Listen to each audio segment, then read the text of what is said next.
Môžem. Dnešný turnaj v Lučenci bol výborne zorganizovaný.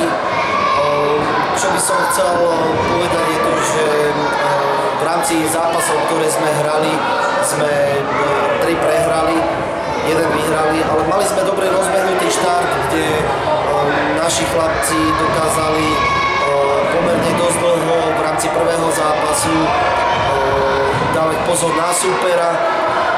Snažili sa o herné činnosti, čo sa týka prihrávok, obchádzanie súpera, či už aj obranná fáza, útočná fáza. Čo je dôležité je však to, že chalani sa snažia a baví ich hrať futbal.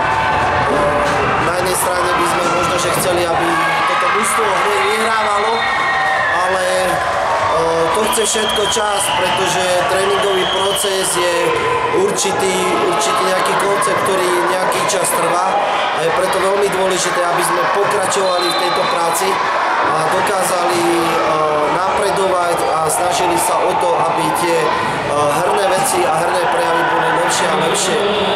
Ja týmto spôsobom ďakujem chlapcom za dnešný turnaj v Lučenci a zároveň aj rodičom, ktorí tu strávili celý pekný deň.